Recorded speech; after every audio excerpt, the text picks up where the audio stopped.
Hello and welcome, my friends. TGIF, welcome to Friday. Welcome to Sagittarius. Before we get going, I do want to wish everybody who has a sun sign of Sagittarius a very happy birthday. Welcome back to your energy. Now, it does not matter where or even if it doesn't appear in your astrological birth chart, Sagittarius will not be ignored. This energy, it's going to be here and it's going to show up and be sharing itself with you because that's what Saggy does. Now, if you've seen my astrological exploration in my Astrology 101s, I did explore Sagittarius. I explored all 12 zodiac signs. And the lore behind Sagittarius, of course, is Chiron.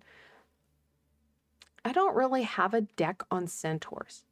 I think it probably exists. I've never looked into it, honestly.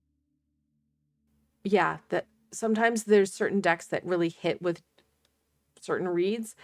I went up to my decks and I was like, well, I don't really have a deck that has, I have decks that have horses, but I don't have a Centaurian deck. I think this deck, this is the Chromatic Fates deck. It has a centaur for the King of Cups or the Knight of Cups.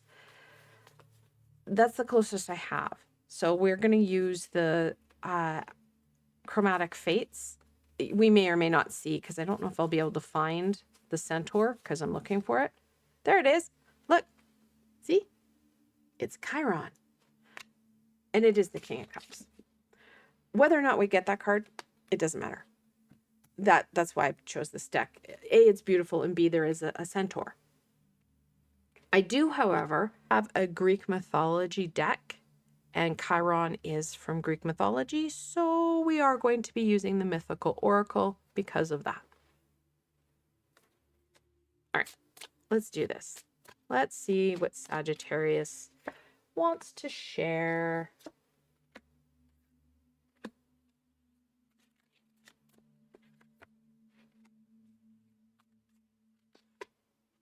Now, for those who haven't seen my Astrology 101, I will put a link below and a card above to my Astrology 101 that does explain your astrological birth chart a little bit.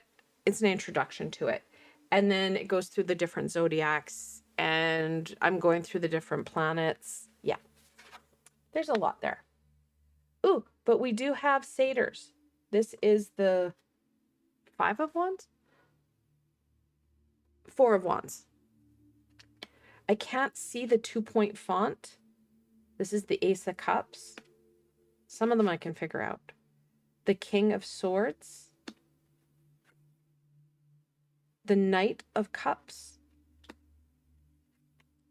And the 10 of Swords. This is a beautiful deck. I love it to bits and pieces, but I don't love the fact that the font is like 2 points and incredibly hard to see, especially with my eyes that are getting older. All right, you can see 10 of Swords, that exasperation, that exhaustion. We're still carrying it. There's a lot. Sagittarius wants to help you kind of shift out of that blah that we've been carrying and into something more life-giving, life-fulfilling. The 4 of Wands, it does talk about that rite of passage, that celebration card. Really hard to celebrate and enjoy when you're feeling really exhausted, overwhelmed, and just knackered. So that shift needs to be there. You need to have that courage and determination to take care of you and using your head. What is going to fill your cup? What is going to take some of that pressure and weight off of you? Sagittarius wants you to think differently and smarter. We've got Mr. Spock, Vulcan. The emotion is illogical. The 10 of Swords, it's not the information that's the challenge. It's the emotion attached to the situations and events and people that the situations and events brought, rather than the information that the situation and event is trying to teach you. We need to go back to the knowledge and then work from there. What's going to make you feel better, feel stronger, and feel more able to greet your day, greet that dawn, filling your cup, celebrating and enjoying, rather than getting caught up in that emotional turmoil, causing more heaviness, more exasperation, just the inability to function well. We want to function well. Sagittarius brings us right to the cusp of winter, because the next one is Capricorn, and that does bring in winter. So we're finishing off fall. You don't want to just miss out or kind of recluse yourself because you don't have the energy. You miss out on the connections, the gatherings, the smells, the colors, the feel of autumn, of November, and the beginning of December, really. Which I know does bring on a lot of expectation and demands, right? This is a challenging time of year for everybody. We have Hercules, and it can feel like we're going through a lot of labors and challenges just to get through our everyday. But again, we have Hercules. He used his strength, his brawn. He didn't give up. He had that determination. And we need to, have that determination, that courage to work for ourselves, to support us in our growth. Hestia, the goddess of home, and Perseus, another demigod, courage. Again, this is going to take a lot of willpower from you, because people are going to be having more expectations and more demands, and you must be doing this because you've always done it. Or I can't do it, so you have to do it. Setting up the boundaries and using our words will be really important. Yes, I acknowledge Mercury is in retrograde till Saturday, like next Saturday, the 29th. However, that doesn't mean you just stop or you just turtle or you just agree because it's easier. Do you want to start World War III? No. You do want to use your head. You do want to set some boundaries. You have to have that understanding of where you're at and what do you need to move yourself forward so that you don't totally tank yourself and get really sick, and that emotional, spiritual well-being of yourself tanks and slides down because, well, things are overwhelming and you just don't have the energy to do what it is that you want to do or what other people want you to do. And sometimes having that boundary for self is the hardest one, because you want to please everybody. You don't want other people to struggle. Well, that's commendable, but at the same time, there's a fine balance to that. And I didn't talk about Hestia, the amazing goddess of the home and hearth. You do need to have kind of a harmonious, warm sanctuary to live in. And then also that internal flame needs to be burning bright, that inner hearth, that inner home, your inner sanctuary. Because like I said, this physical exhaustion that you're feeling, it's a slippery slope for that mental health. We do have the King of Wands. I think it's the Seven of Wands. Come on, camera. I don't know where my glasses are. There we go. Seven of Wands. In reversal. The Page of Pentacles or coins. And then the Chariot. Had to look at the card and then what the words kind of look like. So right away, we do have the double brothers. The double 14s. In the angel messages with the multiple 14, you have to watch the energy that you're putting out, as it's going to come back right at you. This talks about the knowledge. This talks about the passion. Like I said, those life-giving aspects, and also not being afraid to take on that next adventure. Because again, that inner fire needs to be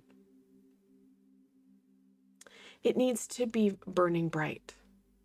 That passion, that fulfillment. It just can't keep being that I'm going to just push through and get through today.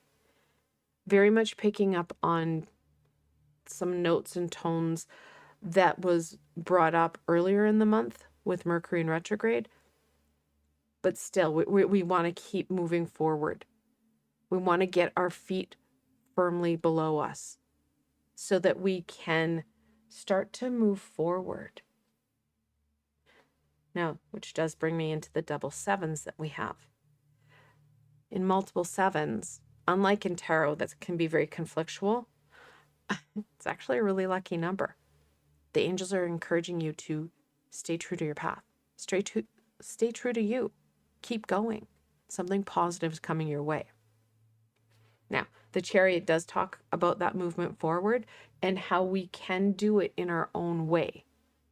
Again, the charioteer doesn't have reins for his steeds. I don't even know what kind of steed that is. Goatee? Man, goat, dog thing? Okay. Anyway, traditionally it's the Sphinx. I've seen it as horses. It can be almost anything. There is no reins. It's all done through willpower and determination. Again, we have the balance, the willpower, the determination. You have to make sure that, yes, you know what? You are working within your systems, negotiating and holding boundaries, choosing the fights that you need to engage in and stand up to for yourself. That discernment, those choices is going to be very important because you don't want to just battle. You just don't want to always say no, or you don't always want to, say yes and then really have that internal battle. That home and hearth, really important. The Page of Pentacles reminds us you have to stay grounded. The fire, the push, the drive, the expectations, the determinations, the demands, all the stuffs can easily bowl us over. The page reminds us to have fun, to have stability, and not to be afraid to ask questions. Because again, knowledge is key. It's going to help us fill our cup.